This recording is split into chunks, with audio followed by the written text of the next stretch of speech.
रे महाराज की जय। या मार्गास याधिकारण श्री दत्तात्रय प्रभू महाराज, साधनदाता सर्वज्ञ श्री चक्रधर प्रभू महाराज। आणि आता मी आपल्या व्याख्यानाला सुरुवात करण्याच्या आधी तर 12:30 वाजले नाही का, अर्धा पाऊण तास, अर्धा तास, 1:15 वाजेपर्यंत बाबांच्या आज्ञेने। मग सर्वात प्रथम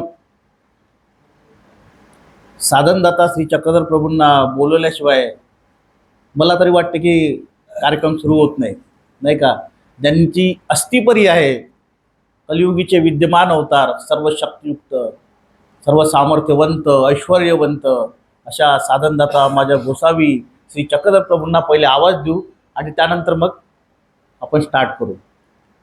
एकदा मी म्हणतो माझ्या मागे तुम्ही म्हणा आणि सर्वांनी हात जोडून स्वामींना पहिले बोलवायचं आहे। कारण कुठलाही कार्यक्रम असो त्यांच्या उपस्थितीत झाला की फार छान असतं। कारण धर्मवार्ता प्रसंगी सर्वत्र असतानाचं स्वामी म्हणतात, पक्षकारांनी सुद्धा सांगितलेलं आहे। पण या ठिकाणी आपण स्वामींना आता लवकरात लवकर बोलवणार आहोत। त्या हिशोबाने परमेश्वराला आवाज द्यायचा आहे, त्या पद्धतीने स्वामींना अडवायचं आहे आणि मग आपलं सुरू करू। श्री चक्रधरा तुम्ही या हो, श्री माझी आर्त जाणून या हो, माझी मज शांत विणा तुम्ही या हो,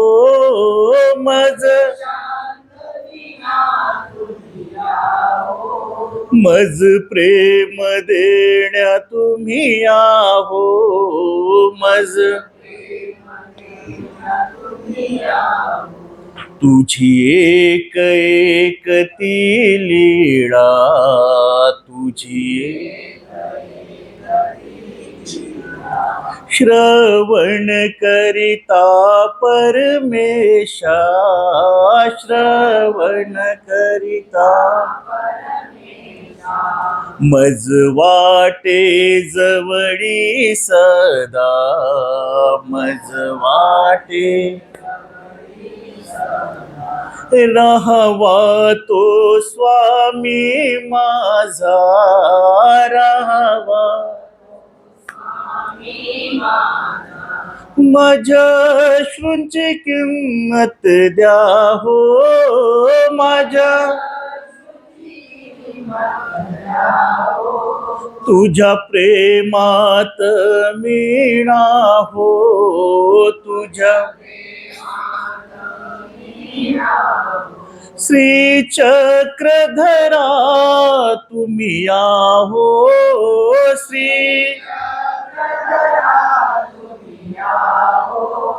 माझी आर्त जाणून या हो, माझी तुझ्या रूपाचा तो रस, तुझ्या सन्निधानी दिला भक्तास, सन्निधान आम्ही असन्निधानी पापी, आम्ही नाही जोडिले परमेशासी, नाही ते रूप मला दाखवा हो, ते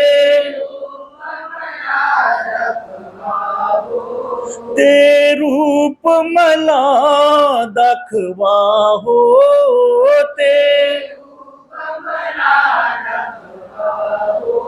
सदा नयनी श्री चक्रधर राहो, सदा श्री चक्रधरा तुम्ही या हो, श्री माझी आर्त जाणून या हो, माझी माझी आर्त जाणून या हो, माझी सर्वज्ञ श्री चक्रधर स्वामी की जय, श्री दत्तात्रेय महाराज की जय, श्री पंचकृष्णावतार की जय. महानुभाव परमार्थ अध्ययन मंदिर संस्था आणि आपल्या या संस्थेद्वारे होत असलेला हा अभूतपूर्व असा कार्यक्रम भरपूर होत असतात आणि प्रत्येक ठिकाणी आपण आध्यात्मिक कार्यक्रम पाहिले, पण आता हा आगळा वेगळा कार्यक्रम आहे. कारण याच्यासोबत अध्यात्मासोबत आपल्याला शालांत परीक्षेत जे उत्तीर्ण झालेले आहेत त्यांचा गुणगौरव करायचा आहे, त्यांचा सत्कार करायचा आहे. आणि सुंदर असा हा उपक्रम आणि अशा या होऊ घातलेल्या धर्मसभेचे अध्यक्ष ज्यांच्याविषयी काय बोलावं, मम गुरुतुल्य आणि ज्यांनी खऱ्या अर्थाने परमेश्वराला वाहून घेतलेलं आहे, ज्यांच्या मधुर रसाळ अशा वाणीतून अनेकांना ते मंत्रमुग्ध करत असतात असे. आणि तुम्ही श्रीमद भगवद्गीते जर अभ्यासत असाल त्याच्यामध्ये 13वा अध्याय आहे क्षेत्रज्ञ योग. त्यामध्ये क्षेत्रज्ञ कसा असावा हे सांगितलेलं आहे. आणि मला काही पर्टिक्युलर जे लोक असतात त्यामध्ये बाबा आहेत, तर मला तेव्हा वाटतं की आतमधली जमीन कशी पाहिजे, आपल्या सुपीक पाहिजे. सुपीक, ज्या सुपीक जमीनमध्ये काही जरी टाकलं की पटकन उगवतं, बीजरूप होतं ते, असं पाहिजे. जे चांगलं आहे ते लवकर बीजरूप झालं पाहिजे. आणि अशी ज्यांच्या आतमधली जमीन अशी सुपीक आहे, क्षेत्रज्ञ आहेत बाबा, आणि अशी जी जमीन आहे ती सुपीक आहे त्यांच्या ह्याच्यामधली, आणि त्या सुपीक जमीनमध्ये अनंत समाय तिथं अनेक न समाय, आमचे गोसावी म्हणतात नाही का, अनंत समाय तिथं अनेक न समाय, अनेक समाय तिथं अनंत न समाय. असं अनंत ज्यांच्या अंतकरणात रुजलेलं आहे, ज्यांच्या अंगाअंगात भिनलेलं आहे, असे आजच्या कार्यक्रमाचे अध्यक्ष आचार्य प्रवर विद्वत रत्न अनेक उपमा अलंकृत असे आमचे वरोरा निवासी मोठे बाबाजींना दंडोत करतो. एकदा बाबाजींसाठी टाळ्या होऊ द्या. प्रत्येकाचा एक गुणगौरव असतो, लक्षात ठेवा. आज तो सत्कार घेतलेला आहे, पण तुम्हाला टाळ्या वाजवता यायला पाहिजे, कुठे वाजवायचं हे समजलं पाहिजे. नाही तर आमच्या ते काय करायचे काही पोरं की तिकडे वामुरीला मुद्दाम टाळ्या वाजवायचे आणि मग मामाजी म्हणायचे अजूदादा पहा बरं का ते, मग हसायचे मामाजी, मग मला पाठवायचे स्पेशल, विनाकारण टाळ्या नको वाजवायला लावा. काही खट्टाळ पोरं असायचे, त्यांचे मित्र भाषणाला उभे झाले की जिथं टाळ्या वाजवायचे नाही तिथं टाळ्या वाजवायचे. मग बाबाजी म्हणे त्यांना थोडं सांगा बरं का म्हणे तुम्ही. मग मी सांगायचो अरे वाजवू नका मामाजी, हा मग नाही तर म्हणजे टाळ्या कुठे वाजवायच्या आणि कशा प्रसंगी वाजवायचे याचं सुद्धा एक ज्ञान आहे पर्टिक्युलर, ते पण शिकलं पाहिजे माणसाने, नाही का. जीवन हे शिक्षण आहे आणि त्या शिक्षणातूनच आपल्याला समोर वाढायचं आहे. आणि अशी आजच्या कार्यक्रमाला लाभलेले आचार्य विद्वत रत्न मोठे बाबाजींना सर्वप्रथम दंडवत करतो. त्याचप्रमाणे या कार्यक्रमाला ज्यांची प्रामुख्याने उपस्थिती आहे, आपल्या संस्थेचे असलेले विद्वत रत्न ज्यांनी पारिमांडल्य अनुवासांचा आणि आचार्य अनुवासांचा आणि वांदेशकर पाठांचा सखोल असा अभ्यास केला, 9वे तर परंपरेचा पाठ सुद्धा घेतला आणि सगळ्याच्या पाठाचं हे करून एक महानुभावाला एक नवीन साहित्य दिलं या मांडव पंथाला. असे आदरणीय आबा दादाजी कपाटे, एकदा टाळ्या होऊ द्या. टाळ्या वाजवता आल्या पाहिजे ना, टाळ्याच समजत नाही लोकांना कुठे वाजवत नाही का. अहो सत्कार आहे त्यांच्या कार्याचा सत्कार, गुणगौरव आहे तो, आहे की नाही, कर्तृत्व आहे. त्याचप्रमाणे या कार्यक्रमाला प्रामुख्याने उपस्थित असलेले त्यांना एक काळामध्ये आणि आता सुद्धा अध्ययन मंदिरची तोफ म्हणून ओळखलं जातं, सगळे तोड उत्तर देण्याची ताकद ज्यांच्यामध्ये असे आदरणीय आमचे मोठे बंधू डॉक्टर केशवराज दादाजी कपाटे, दादाही या ठिकाणी उपस्थित आहेत.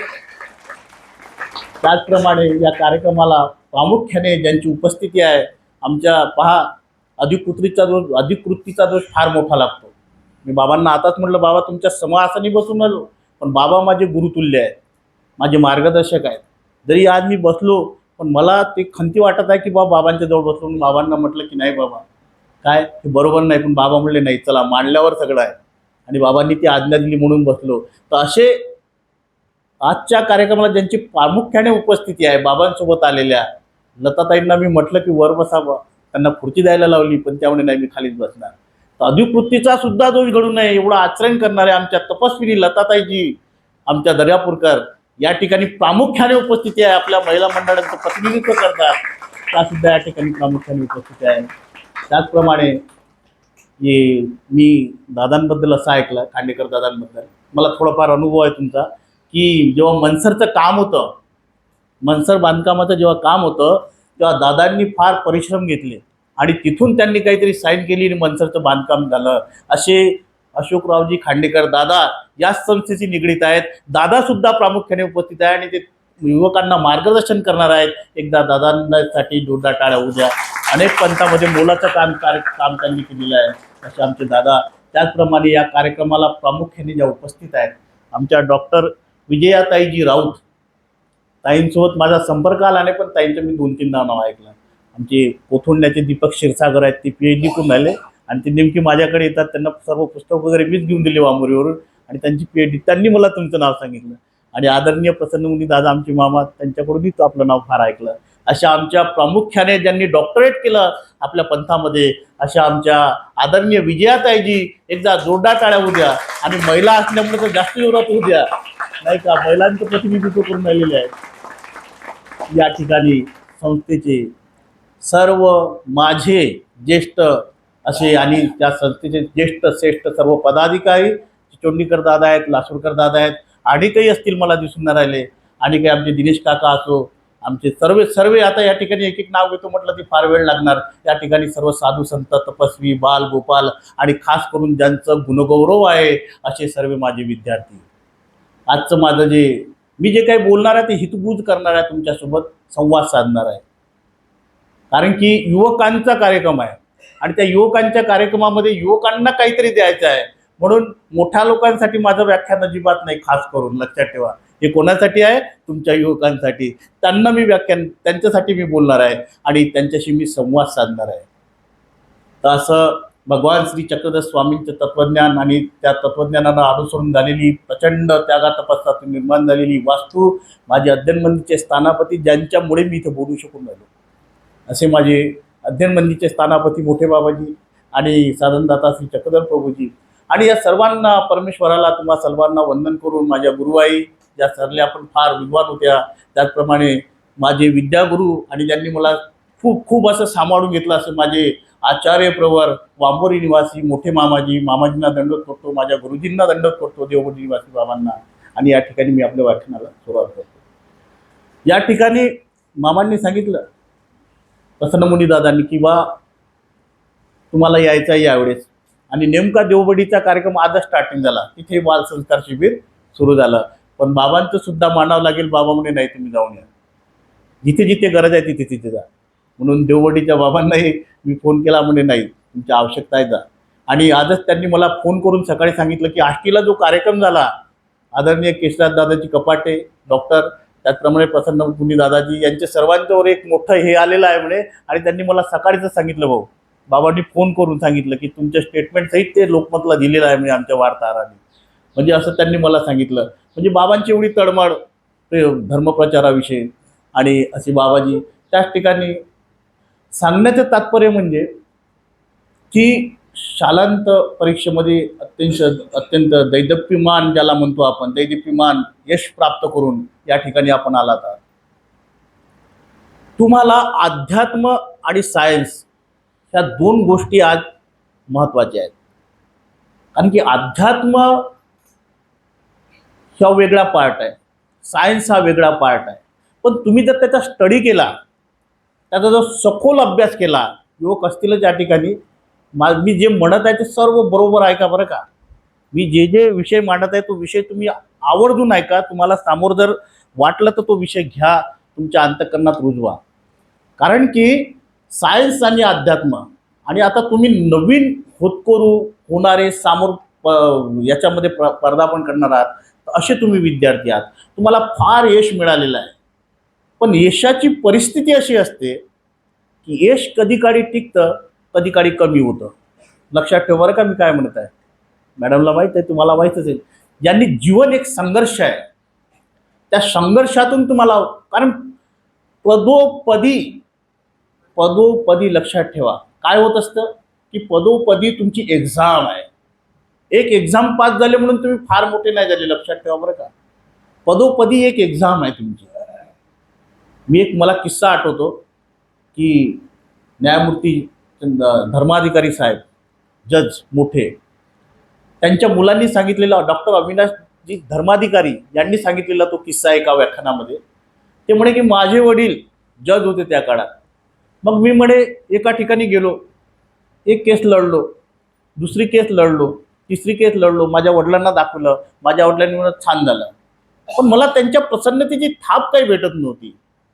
सगळं झालं पण माझे ते म्हणायचे आणखी हे कर, आणखी प्रयत्न कर. अरे मी एवढे केसेस जिंकून राहिलेलो आहे, पण आणखी प्रयत्न कर, आणखी प्रयत्न कर. त्यांच्या शाबासकीची हात थाप माझ्या पाठीवर काही पडत नव्हती. शेवटी कसं करावं, काय करावं, बाबा कधी प्रसन्न होतील बा. आणि ॲडव्होकेट, आणि त्यांनी सांगितलं म्हणे मी जज असून माझ्या नावाचा वापर करायचा नाही, तुला जे लढायचं तसं लढ.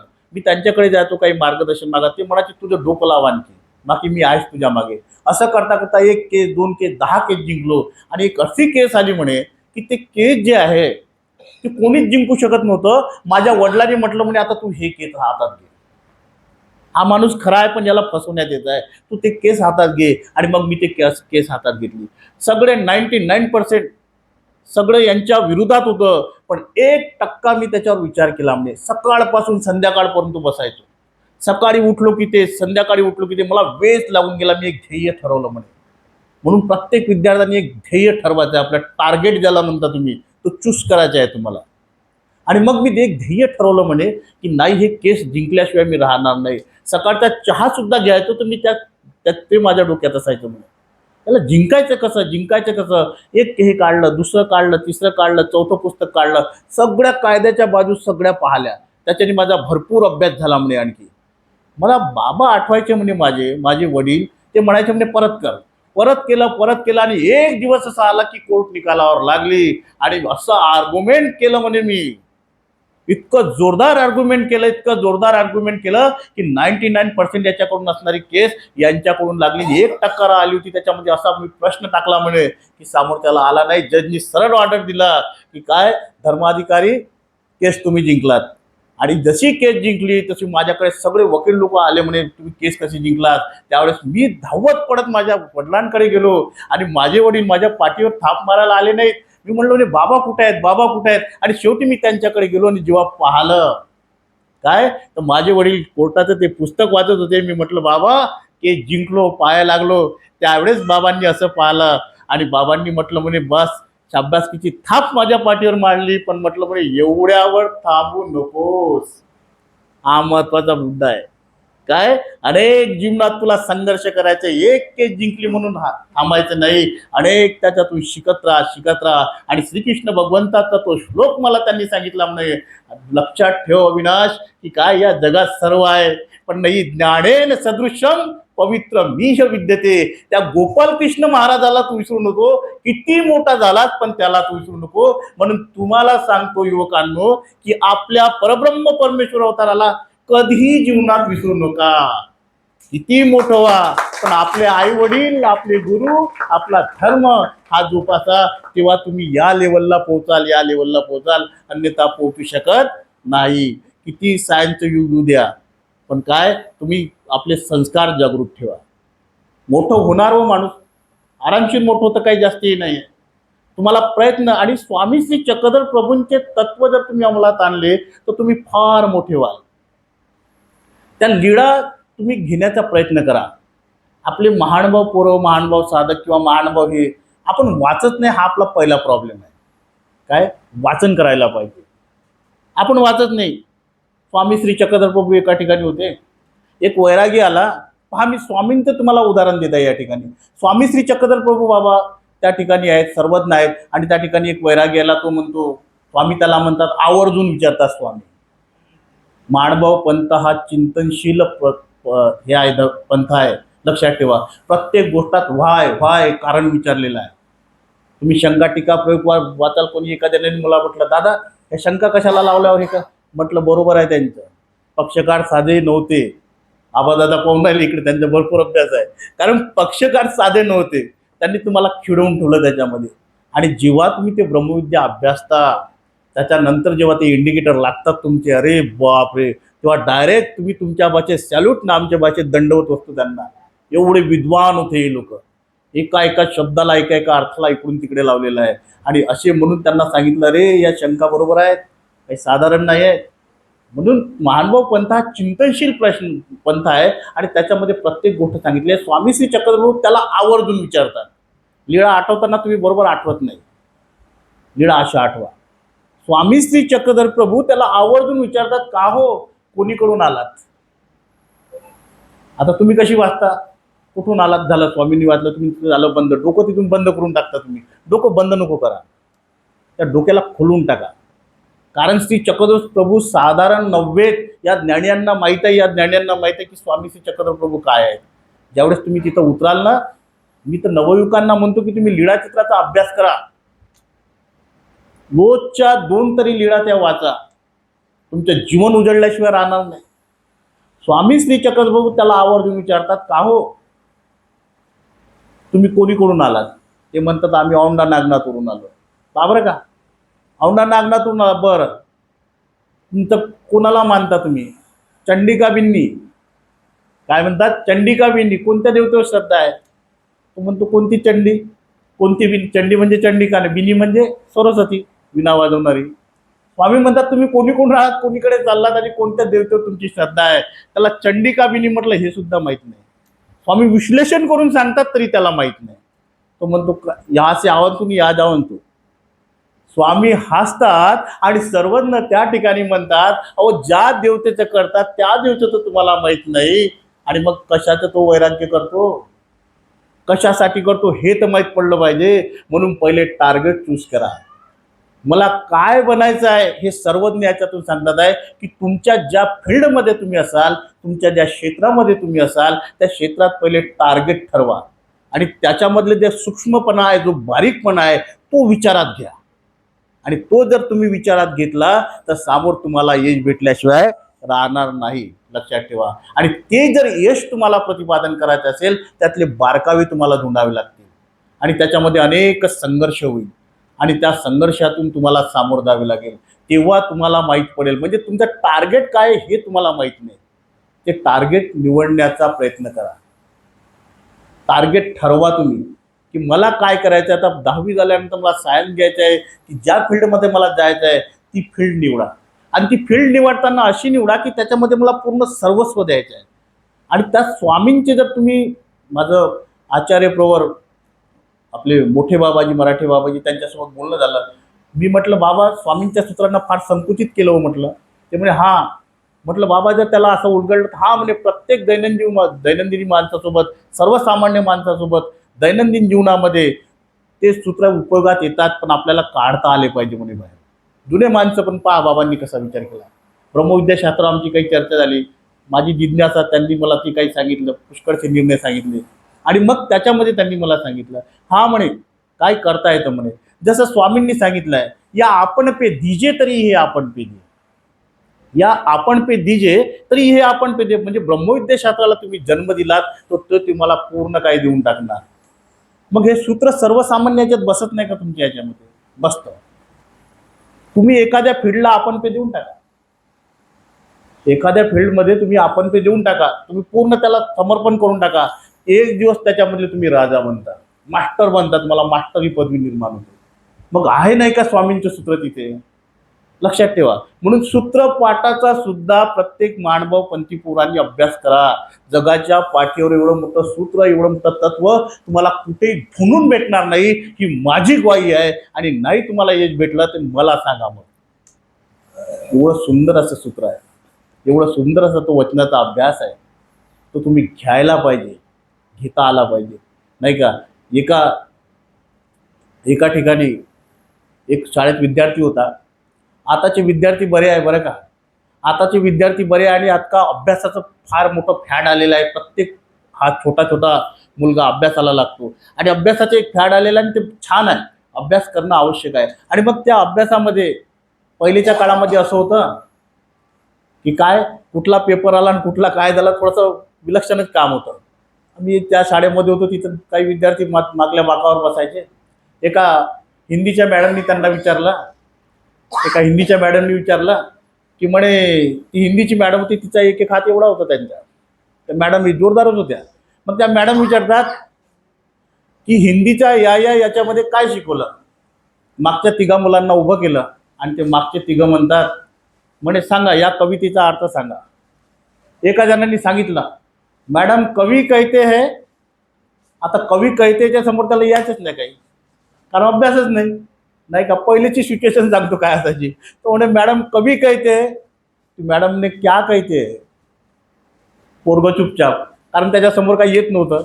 आता दुसऱ्याला विचारलं, आप बताओ मैं इस कविता का अर्थ. त्याने मराठीची कविता ऐकली होती. कोणती, पिरियड कोणता सुरू आहे, हिंदीचा, आणि कोणती ऐकली, मराठीची कविता. मॅडम कवी कहते है. तो म्हणे मॅडम कवी कहते याचा ऐकून त्याने बताओ म्हणे अर्थ. त्यांनी मराठीचा अर्थ हिंदीत सांगितला. ती मॅडम म्हणे एक कविता कोणती चालू आहे, आपको मालूम है. तो म्हणे नाही. आणि मग आता तोही बसला चुपचाप. आता तिसऱ्याला विचारलं. आता तिसरा यांच्यापेक्षा थोडा विद्वान होता. तो म्हणे बताओ म्हणे आप कविता काढ. तो म्हणे मॅडम कवी अपने प्रस्तुत कविता में कहते. अरे बापरे, म्हणजे पोरं ते बाजूचे त्याचे मित्र होते. अरे बापरे काय विद्वान झाला तू म्हणे, वा वा वा म्हणे, आमच्या मधला सर्वात विद्वान हाच आहे म्हणे. आणि मग ती मॅडम म्हणे कवी अपने प्रस्तुत कविता में क्या कहते. मॅडम त्याच्यासमोर मला माहीत नाही. मॅडम म्हणे आता माझा दंड आणि तुमची पाठ. म्हणजे अशी स्थिती पहिले होती. एका विद्यार्थ्याला विचारले एका गुरुजींनी, ते म्हणे इंग्लिश शिक बरं का म्हणे. म्हणे बरं इंग्लिश शिकतो म्हणे. सगळे इंग्लिश शिक म्हणे. हो म्हणे. आता हे अर्धवट राहत होते. मग इंग्लिश शिकले. शिकल्यानंतर त्यांनी सगळ्यात लक्ष ठेवलं, सगळं इंग्लिश शिकला. आता अर्ध शिकल्यानंतर त्याला अर्ध सोडायची सवय, म्हणून अर्ध सोडू नका बरं का. पूर्ण त्याच्यातले बारकावे पहा, ज्या फील्डमध्ये असाल त्या फील्डचे. त्यांनी हिंदी शिकली, आता इंग्लिश शिकली. इंग्लिश शिकल्यानंतर आता झालं असं की त्या गुरुजींनी विचारलं त्याला, शिकला का म्हणे इंग्लिश सगळं. सर सगळी इंग्लिश येते म्हणे. पहा बरं का म्हणे, नाही तर आणखी 2-3 हप्ते घेऊन टाक. नाही नाही सगळी येते म्हणे, तुम्ही काही काळजी नको करा. विचारा तर तुम्ही फक्त काय पाहिजे. हा बहादर इतका जोरदार होता. गुरुजी म्हणे आता तो तिकडला माणूस आहे म्हणे, त्याला इकडे बोलवायचं आहे, काय म्हणशील म्हणे. हा इतका भारी होता, यांनी ते शिकलं होतं. हा सर सोपी आहे म्हणे. गुरुजी म्हणे काय सोपी आहे, बोलवणं म्हणे त्याला इकडे. याने लगेच जाऊ दिला, कम हिअर. तो आला याच्याजवळ. हा सर म्हणे आहे बा हुशार आहे म्हणे, हा शिकला म्हणे तू इंग्लिश. आता याला तिकडे पाठवायचं आहे म्हणे. आता आली आपत. काय म्हणे, आता याला तिकडे पाठवायचं आहे. आता काय म्हणशील म्हणे. याला अर्धच माहित होतं. अभिमन्यूसारखं काम झालं, अर्ध शिकलं, चक्रव्यूहात फसला. आता कसं करावं. आणि मग तो इकडे उभा ना तो इकडे उभा. आता याला तिकडे पाठवा म्हणे. याने खाजवलं डोकं आपलं, कारण अर्धवट राग होते, अर्धच घेऊन फिरायला. आणि म्हणे आता काय करावं, आता काय करावं. मग त्यांनी पाहिला, ठीक आहे म्हणे गुरुजी काहीतरी तो उपाय मी काढीन म्हणे. मनातल्या मनात त्यांनी विचार केला, गुरुजी तुम्ही गुरुजी आहे तर मी तुमचा शिष्य आहे म्हणे, काय काहीतरी उपाय काढतो म्हणे. डोकं खाजवलं. यांनी आपलं डोकं लावलं. थांबा गुरुजी म्हणे, आता याला बोलू का म्हणे. ठीक आहे म्हणे. हाच तिकडे गेला आणि याला काही गोधेर येत नव्हता. हाच तिकडे गेला. त्याला म्हणते कम हिअर. तर म्हणे धन्य हो. म्हणजे अशी परिस्थिती पहिले होती. आता ती परिस्थिती बदललेली आहे, काळ बदललेला आहे, नाही का.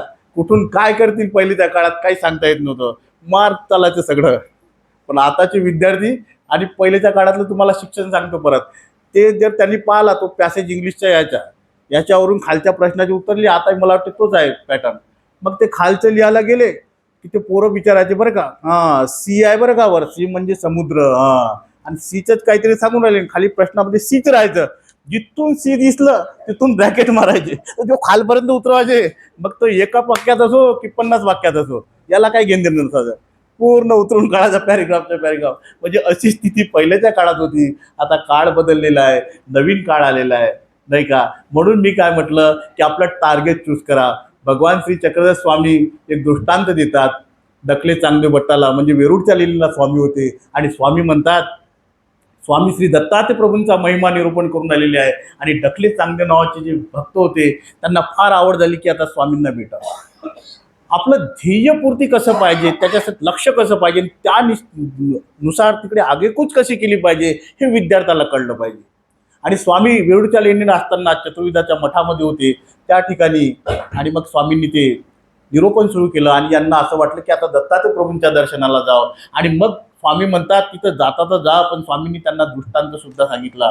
पण ते सांगत असताना त्यांनी सगळं ऐकलं. उपेने न करावे, मार्गात हे करू नये, संबंधियाच्या घरी नको जा, तुम्हाला डायरेक्ट दत्तात्रय प्रभूचं दर्शन होणार आहे, ते तुम्हाला कांगा दर्शन देतील, ते अमोघ दर्शनी की ते कुणालाच दर्शन देत नाही. पण आज त्यांची प्रवृत्ती आहे आणि स्वामींच्या इकडून हे होतं, म्हणून दत्तात्रय प्रभू महाराज त्यांना दर्शन देणार होते. आणि त्यांनी सर्व महिमा स्वामींनी सांगितला की असं जायचं, तसं जायचं, तसं जायचं, सगळा विधी स्वामींनी सांगितला.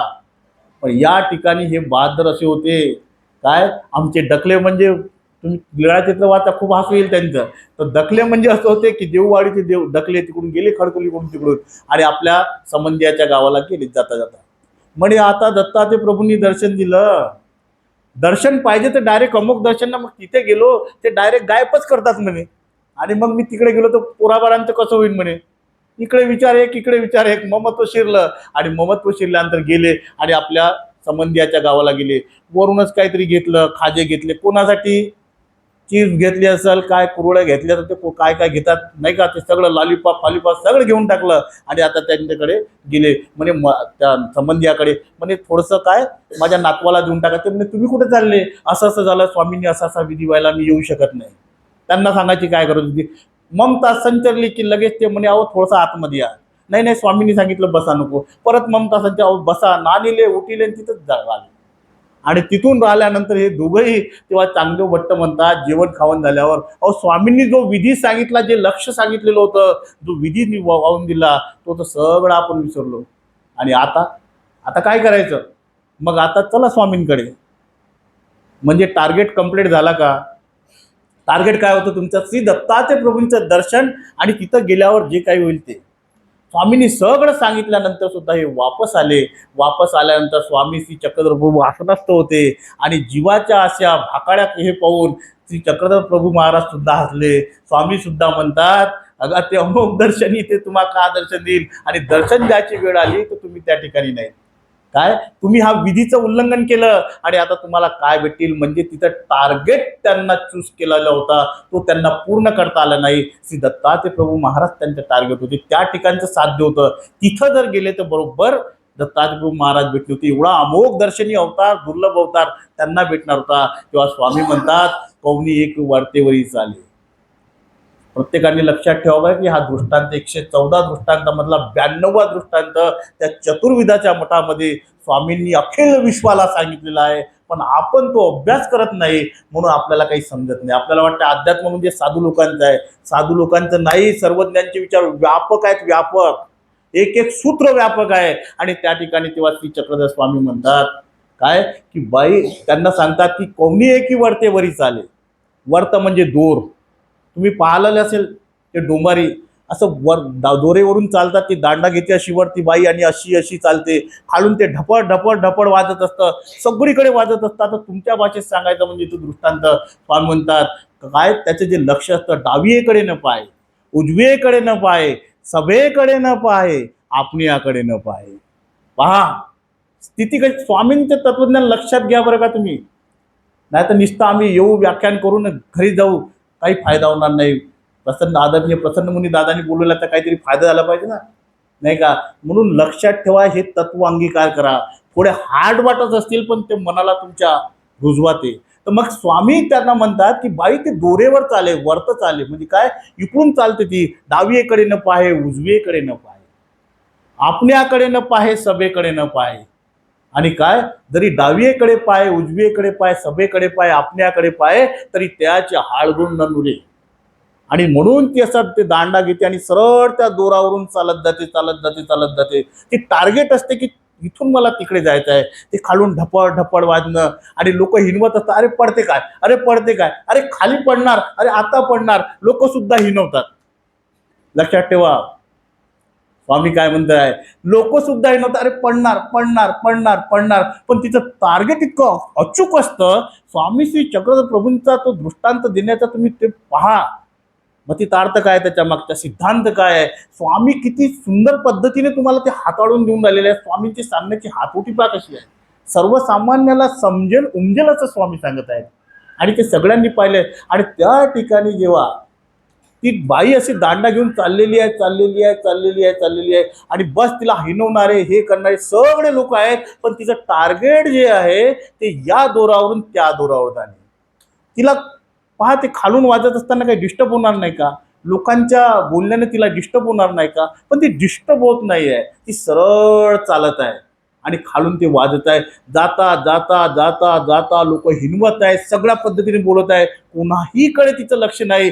जाता जाता दोरावरून शेवटला आता वेळ आली की लगेच ती आनंदित होते आणि त्याच्यावर त्या दोराच्या शेवटला याच्यावर पाय ठेवते आणि पटकन खाली पडते. तर जे बोलणारे लोक आहेत, जे म्हणणारे लोक आहेत, जे चिडवणारे लोक आहेत, किंवा त्या ढबढबड याचा आवाज, त्या सगळ्यांना न जुमानता ती जेव्हा आपला टार्गेट चूज करते, स्वामी म्हणतात की ज्यावेळेस ते लोक जे हिनवणारे होते ते सुद्धा तिथं टाळ्या वाजवतात आणि त्याला म्हणतात दाय. स्वामी म्हणतात त्या ठिकाणी त्यासी दाय पसाव, म्हणजे तिला बक्षीस भेटतं. दाय म्हणजे बक्षीस. हा, कोणी म्हणतात चांगला आहे, पण पसाव होय म्हणजे काय, की एखादा प्रसन्न होऊन तिला अनेक पैसे देऊन टाकतो. म्हणजे जे चिडवणारे होते, जे हे होते, जे ते होते, जे काही तिला थांबवणारे लोक होते, तिला न जुमानता जेव्हा ती टार्गेट चूज करते तेव्हा ती आपल्या साध्यापर्यंत आपलं साध्य प्राप्त करते. म्हणजे स्वामींचा दृष्टिकोन किती पहा, तुम्हाला सर्वसामान्यांना सांगणारा, प्रत्येक क्षेत्रामध्ये तो दृष्टिकोन तुम्हाला कामात येईल असा हा दृष्टांत आहे. पण त्याचा अभ्यास माझ्या मांडवपंथी विद्यार्थ्यांनी तर अवश्य करा. हा अभ्यास आपण करत नाही, ह्या लीळा आपण अभ्यासत नाही, ही मोठी शोकांतिका आहे. आणि प्रत्येक मानव पंथातला सद्भक्तांनी हा अभ्यास करण्याचा प्रयत्न करा. रोज आपल्या जीवनामध्ये 2 तरी लीळा वाचा, तेव्हा तुम्हाला स्वामी श्री चक्रधर प्रभू काय आहेत ते कळतील.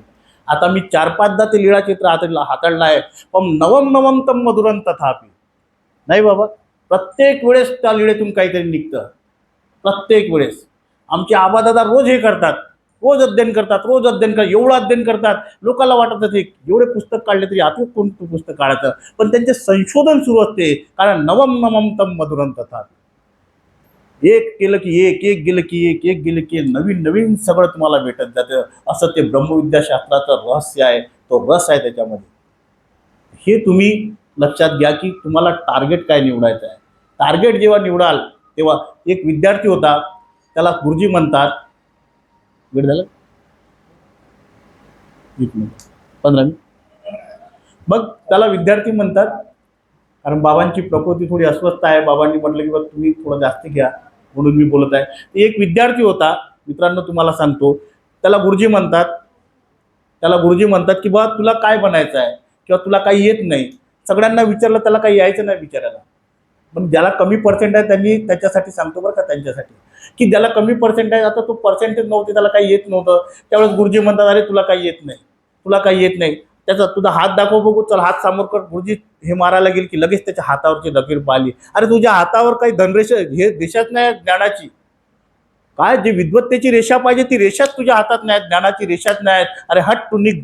त्यावेळेस त्या विद्यार्थी बाहेर गेला. त्या विद्यार्थ्यांनी हातावर थोडं डिवायडरने थोडंसं मारलं, सरांकडे आला. तो म्हणे हे काय? तर त्यांनी विचारलं, तो गुरुजी धनरेषा कुठं, हे कुठं असते? विद्वानाची रेषा ही इथे असते, म्हणजे बुद्धीची रेषा ही इथं आहे. मग त्यांनी दाखवलं, मग त्यांनी पटकन डिवायडर मारला, सरांना दाखवलं. सर म्हणतात अरे हे काय केलंस, कशाला हे मारलं? गुरुजी तुम्ही म्हटले ना, मी आपल्या हाताने काढली. आणि त्यांनी एवढा अभ्यास केला, स्वतःला एवढं दृढ बनवलं की हा सर्वसामान्य विद्यार्थी ज्याला काही येत नव्हतं, एक दिवस मोठा व्याकरणाचार्य झाला. त्याचं नाव होतं पाणिनी व्याकरणाचार्य जर कोणी असेल तर तो पाणिनी आहे, त्यांनी ते व्याकरण बनवलेलं आहे. व्याकरणातलं एवढा मोठा विद्वान होऊन गेला. तर हे लक्षात ठेवा, आज जरी यश भेटलं नाही तर उद्या यश तुमच्या पदरात नक्कीच पडेल. असाच एक प्रसंग आहे आणि मला तो सांगणं खूप आवश्यक आहे. अवघ्या 10 मिनिटात मी संपवतो. तर त्या ठिकाणी लक्षात ठेवा, एक सर्वसामान्य कुटुंबातला माणूस, थोडीशी अशी सरकारी नोकरी होती आणि त्या नोकरी पेशातून काहीतरी करायचं. आणि मग त्यांनी विचार केला, नवीन विद्यार्थ्यांनी बरोबर लक्षात ठेवा बरं का, ज्यांना आता यांची 50शी उलटलेली आहे, त्यांनी खूप उन्हाळे पावसाळे पाहिले. आता तुमच्यासाठी सांगतो, एक सर्वसामान्य कुटुंबातला माणूस, त्याचं आपल्या धर्मावर नितांत श्रद्धा होती, आपल्या देवावर नितांत श्रद्धा होती, म्हणून काहीतरी करायचं. आता काय, या एक असा ग्रंथ लिहायचा की तो ग्रंथ अखिल विश्वाला काहीतरी नवीन प्रेरणा देणारा भेटला पाहिजे. या जीवन मरणाच्या फेड्यातून सुटणारा त्याचं कोळं त्यांना समजलं पाहिजे, म्हणून त्यांनी त्या ग्रंथाची निर्मिती केली. आता तो ग्रंथ लिहिताना सर्वसामान्य माणूस 6-7 जणांचं कुटुंब, घर परिवार चालवायचा आणि इकडे काय तो ग्रंथसुद्धा लिहायचा. फार मोठी अडचण. पण एखाद्याला जे असलं ना बुद्धी, ती स्वस्थ बसू देत नाही. त्यांचं ते टार्गेट होतं की नाही, हा ग्रंथ माझ्या देवासाठी, माझ्यासाठी कुठंतरी हा ग्रंथ प्रकाशित झाला पाहिजे. खूप मेहनत घेतली आणि मग आपले जे गाईड होते त्यांच्याकडे गेले. त्या गाईडला विचारलं, हे करू का? त्यांनी म्हटलं छान आहे, तुम्ही करा. पण त्या गाईडनी त्यांना म्हटलं की तुमच्याजवळ पैसे नाही, कसं कराल? कारण हा ग्रंथ तुम्ही लिहासाठी कितीतरी पैसा तुम्हाला लागेल, कितीतरी ग्रंथ चढावे लागतील. मग कसं कराल तुम्ही? तुम्ही कसं कराल की या ठिकाणी कसं कराल? आणि त्यावेळेस त्यांनी म्हटलं, मी करेल, माझ्या परमेश्वरावर माझा विश्वास आहे. आणि त्या विश्वासातून त्यांनी म्हटलं, असं होय का? गुरूंनी आशीर्वाद दिला आणि निघाल्यानंतर घरी आल्यावर विचार केला. 6-7 जणांचं कुटुंब आणि परत धर्म प्रचार होत होता. त्या ठिकाणी भरपूर लोक येत होते. आणि मग असं करता करता मग आता, आणि एवढ्या याच्यातून मग सरकारी ड्युटी, त्याच्यातून वेळ भेटणार नाही, त्याच्यातून वेळ कसा काढावा हा सुद्धा त्यांना प्रश्न पडला. आणि मग त्याच्यातून वेळ कसा काढावा, तरी त्यांनी आपले काय दिवसातले 4 ते 5 तास त्या ग्रंथासाठी दिले. केरोसिन होतो मित्र हो तेव्हा, काय ते दिव्यावर त्या कंदीलवर अभ्यास करायला लागायचा. आणि तो प्रचंड मोठा ग्रंथ लिहायचा होता. त्या दिव्यावर ते व्यक्तिमत्व असं पाहत होतं. कधी कधी दिवा विजायचा, कधी कधी ते वातीचं हे करायचे. आणि त्यावेळेस तरी त्यांचं ते टार्गेट सुरूच होतं. काय नाही, माझं लक्ष आहे की माझा हा ग्रंथ अखिल विश्वाला द्यायचा आहे. माझ्या देवाचं तत्वज्ञान हे अखिल विश्वापर्यंत पोहोचलं आहे, असं पोहोचलं पाहिजे. ह्या हेतूने, ह्या टार्गेटने त्यांनी तो सुरू केला, कार्यक्रम सुरू केला. आणि अनेक ग्रंथ चालले. एक नाही, दोन नाही, तब्बल 200 ग्रंथाचा अभ्यास करून टाकला, त्यापेक्षाही जास्त. एवढा ग्रंथाचा अभ्यास केला, एवढं त्याच्यात घडून गेले. आणि त्यांनी एका गोष्टीला पैसे नव्हते, पायपीट करायचे, पायात चप्पल नाही तरी चालले. त्या लायब्ररीमध्ये जाणे, तिथे वाचणे, काही ग्रंथ भेटले तर घेणे, आपल्या तुटपुंज्या पगारातून थोडंसं काहीतरी ग्रंथ घेऊन येणे, त्याच्यावर सखोल असा अभ्यास करणे. आणि एवढा अभ्यास केला त्यांनी की त्याच्यातले सगळे बारकावे पाडले, सूक्ष्माती सूक्ष्म असे अर्थ त्यांनी निवडले. आणि प्रचंड बुद्धीने त्यांनी तो विचार केला. आणि स्वामी सुद्धा म्हणतात, पुरुष प्रयत्नी देवाचे सहाय्य. प्रत्येक ठिकाणी त्यांना सहाय्य होऊ लागलं. शेवटी असं झालं की ते केरोसिन घ्यायची वेळ होती, ते केरोसिन त्यांच्याकडे त्याचे पैसे नव्हते. मग शेवटी काय केलं त्यांनी की समोर एक दिवा होता, म्युन्सिपाल्टी हे असते की नाही, बाहेरचे दिवे लागतात, हे काय म्हणते, हा पथदिवे. त्या पथदिव्याच्या खाली गेले, तो सुद्धा झिमझिम करायचा. तिथे जायचे, इथे नाही भेटलं तर तिथे जाऊन अभ्यास करायचे. डोळे फाडू फाडू अभ्यास केला, पूर्ण बुद्धिमत्ता त्याच्यामध्ये लावली. आणि एक दिवस असा आला की त्यांचा तो ग्रंथ पूर्ण झाला. आणि तो ग्रंथ पूर्ण झाल्यानंतर जेव्हा यांना दिला गाईडला, आणि त्या ग्रंथाला ती मान्यता भेटली, आणि त्या दिवस त्यांनी तो सुटकेचा श्वास घेतला. आणि त्या दिवस त्यांनी म्हटलं की आज जिंकलो मी. काय? आणि त्या ग्रंथाचं नाव होतं भारतीय दर्शने आणि महानुभाव तत्वज्ञान. ज्या ठिकाणी तुमचा सत्कार होतोय ना, त्या व्यक्तिमत्वाला तो ग्रंथ लिहिला आहे. त्यांचं नाव तुमच्या समोर सांगतो, कैवल्यवासी डॉक्टर राबो मेश्राम साहेब, उपाख्य गुरुजी. डोळ्यात पाणी येतं की त्या परिस्थितीत तो ग्रंथ लिहिला गेला. आणि तुम्हाला माहीत नसेल, आणि त्यांनी त्या मंदिरची उभारणी केलेली आहे. आजही हे शेकडो कार्यकर्ते दिसतात ना, त्यांची देण आहे. त्यांची मामा जे सांगतात, डोळ्यात पाणी आहे सर्वांच्या, किशोर भाऊंच्या मामांच्या. काय आहे, यांनी पाहिलं आहे, त्यांना तेवढून पाहिलं आहे. मी एक आजोबा म्हणून वेगळं पाहत होतो, पण जेव्हा मी ब्रह्मविद्या सप्ताचा अभ्यास केला त्यावेळेस मी वेगळं पाहत होतो. आचार्य श्री बागुळगावकर बाबाजी शास्त्री, मोठे बाबा आमचे चिंतनी जनक, ते प्रत्येक वेळा मला भेटले की बाबा सांगतात की मी जेव्हा मार्गस्थमध्ये त्यांनी उल्लेख केलेला आहे, तुम्ही पुस्तक चाळत जा थोडं, मार्गस्थमध्ये उल्लेख केला त्यांच्या याच्यामध्ये की मी जेव्हा म्हणे ढगेंकडे जुन्या बांधकर बाबांचं महावाक्य लागलं, आम्ही आलो होतो म्हणे, आणि त्या ठिकाणी आम्ही ते पाहत होतो. तर त्यावेळेस पाहत होतो, तर मग तेव्हा आम्हाला नाव कळलं होतं म्हणे. तिथून आंबे वडगाव निवासी मोठे बाबांनी नाव सांगितलं म्हणे की तिकडे जातं तर जा, पण डॉक्टर राबो मेश्राम साहेब आहेत, फार विद्वान व्यक्तिमत्व आहे, आणि त्यांना तुम्ही भेटा. आणि मग त्या ठिकाणी आम्ही आलो. मग पाहायचो म्हणजे आम्ही मकरदोकळा निवासी बाबाजी, आम्ही सगळे शास्त्रीला नवीन आलो होतो म्हणे त्या गाडी. मग बाबांनी तुम्हाला किस्सा आवर्जून सांगतात. आणि मग आम्ही पाहायचो डॉक्टर साहेब कोण आहे, डॉक्टर साहेब कोण आहे. तर मग आमचे वर्षे काकाजी होते म्हणे, त्यांनी सांगितलं म्हणे डॉक्टर साहेब त्या इथे येतात बा, गांधी पुतळ्याजवळ, आणि आज ते आपल्याकडे येणार आहेत, तर तुमची तिथे भेट होईल त्यांची. इतकं आवर्जून गेलो म्हणे, इतकं आनंदित होऊन गेलो आणि त्या ठिकाणी गेलो. आणि जेव्हा डॉक्टर राघव मेश्राम साहेबांना पाहिलं, एक शबनम बॅग म्हणजे साधी, काळा पॅन्ट, पांढरा शर्ट आणि स्लिम पर्सनॅलिटी. आम्ही म्हटलं म्हणे, ते म्हणत होते मी हे डॉक्टर राघव मेश्राम. 2 मिनिटं मी हपकलो म्हणे. मला वाटलं म्हणे ते असे असतील, तसे असतील, असे ही असतील, पण हे साधे, आणि यांचे एवढं नाव जुन्या कामनीकर मोठ्या बाबांनी सांगितलं होतं म्हणे, गाडीच्या जेव्हा जाता जा त्यांना भेटा, फार विद्वान व्यक्तिमत्व आहे पंथातलं. आणि सगळं नावं आवर्जून मी आम्हाला ते नाम उल्लेख त्यांचा केला म्हणे, कारण की सगळ्यांनी आम्हाला ते सांगितलं म्हणे की खूप फार मोठे विद्वान आहेत.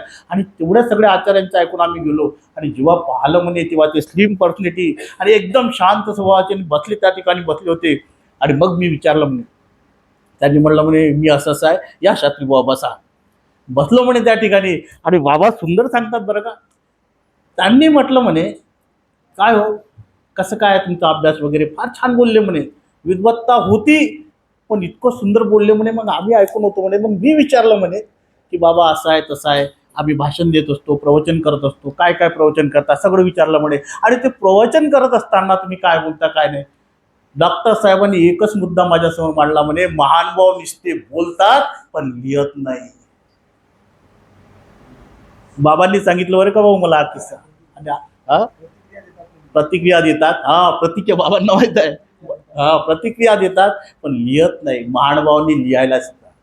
किती दिवस डॉक्टर भांडारकर, किती दिवस डॉक्टर विकोलते, किती दिवस तुम्ही बाहेरच्या साहित्यिकांवर डिपेंडेड आहात. अरे महानुभावांनी साहित्य निर्माण करा. साहित्य जो डोक्यात विचार बसला ना अजूदादा म्हणे, त्यावेळेपासून इतका डोक्यात विचार बसला की मी एवढे पुस्तक लिहून काढले म्हणजे. आज बाबांचं प्रायश्चित, ते तुमचं काय प्रसाद सेवा, अनेक अनेक पुस्तकं आहेत. झांजर कादंबरीला मोठा आवड आहे. आणि सर्वात महत्वाचं म्हणजे महाराष्ट्र शासन पुरस्कृत तो ज्ञानबा तुकाराम पुरस्कार तो बाबांना भेटलेला आहे. आणि त्याच्यानंतर बाबांनी मला सांगितलं, माझे जर कोणी प्रेरणादायी असतील आणि एवढ्या वर्षामध्ये मी जे पुस्तकं लिहिले त्याचे कोणी प्रेरणादायी असतील, तर ते कैवल्यवासी डॉक्टर राघव मेश्राम साहेब आहेत. एवढ्या मोठ्या विद्वान माणसांनी एका विद्वान माणसाला केलेला हा सत्कार आहे, तो गुणगौरव आहे, ते तुमचं कर्तृत्व आहे, त्याचा हा सत्कार आहे, नाही का. आणि ते व्यक्तिमत्व या संस्थेचं ज्यांनी उभारणी केली, मित्र हो, त्यांचा तो, तुम्ही, मला तर असं वाटते, माझ्या बालगोपाल मित्रांना सांगावं असं वाटते, आता मला कोणी नवीन PhD करणारे भरपूर येतात. आमच्या चक्रधर भाऊ ठावकरची छान PhD झाली, तेही माझ्याकडे खूपसे पुस्तकं मीच पोवाचो त्यांना वामोरीवरनं.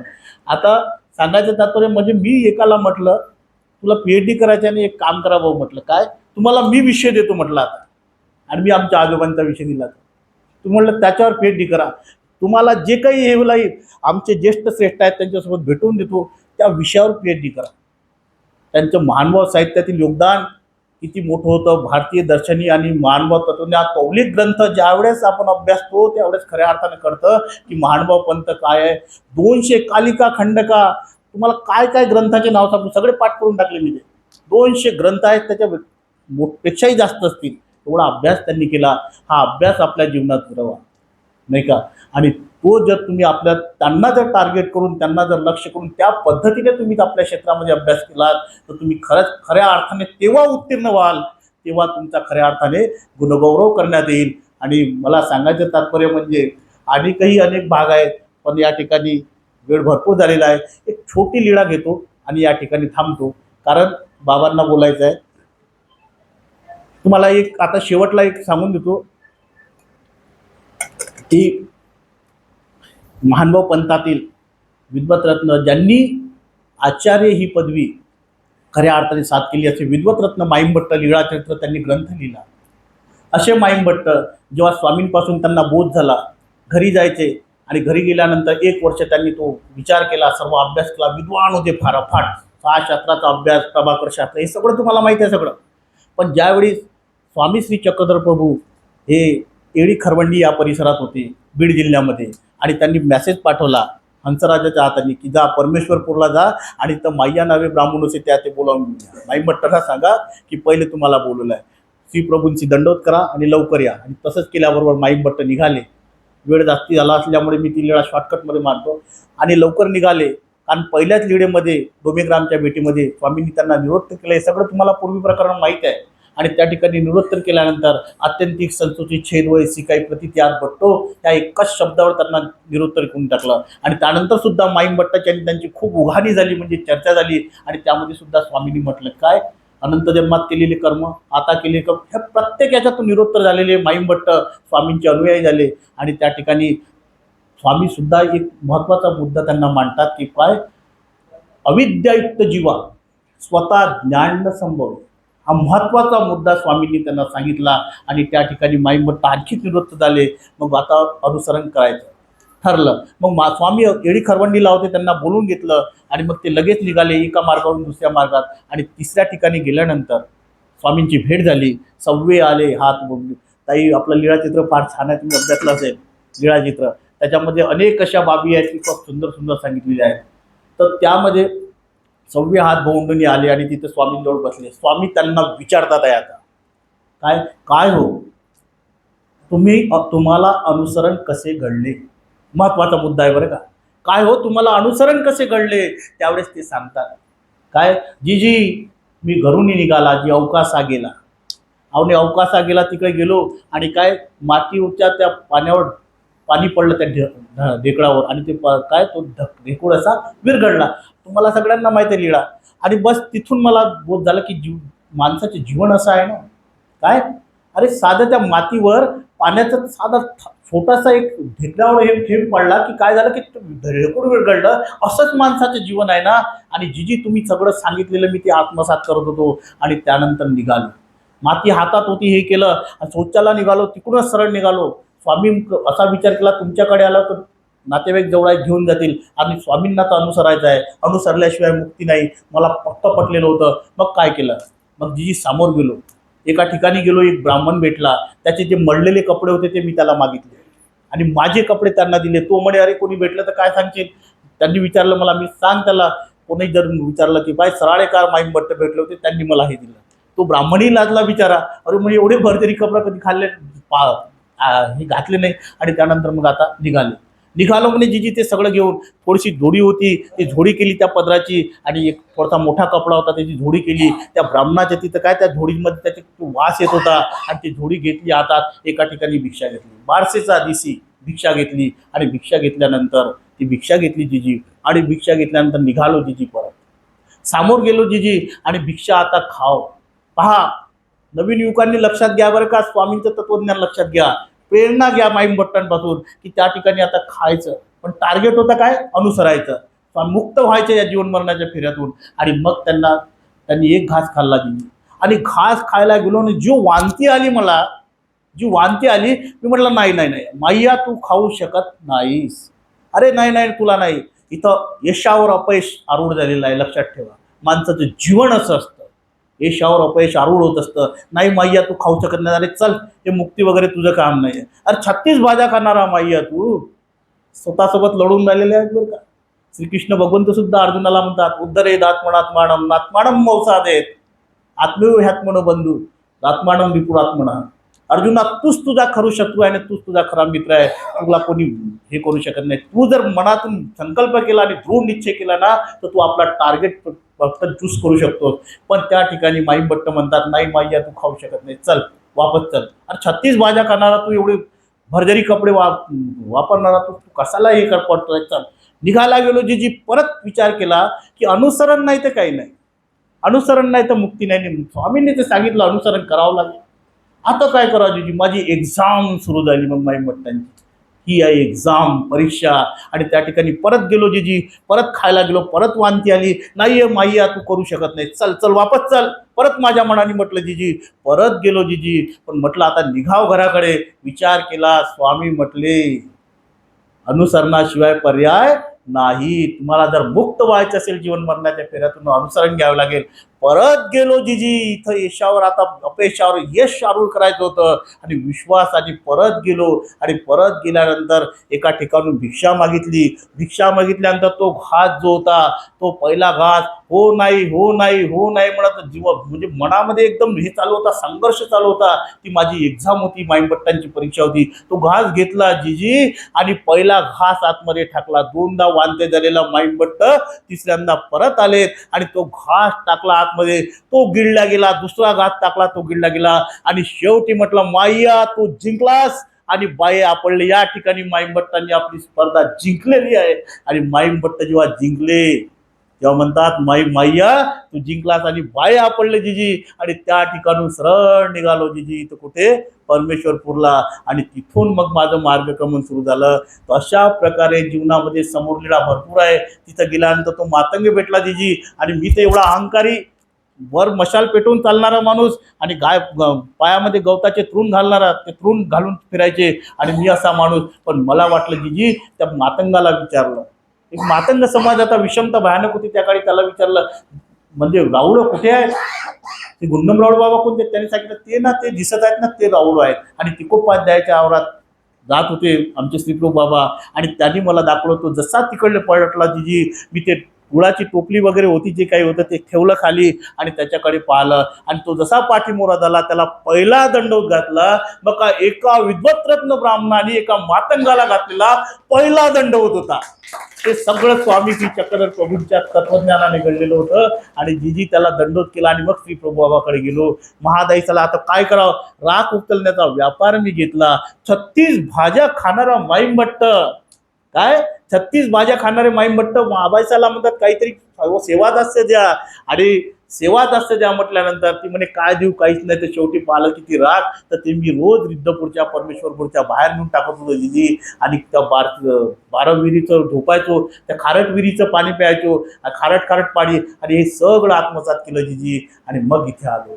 म्हणजे माईमभट्टांनी स्वतःला जिंकलं. स्वतःची जी स्पर्धा केली ती स्पर्धा तुम्ही स्वतःशी करा. दुसऱ्याची स्पर्धा करण्याचा प्रयत्नच करू नका.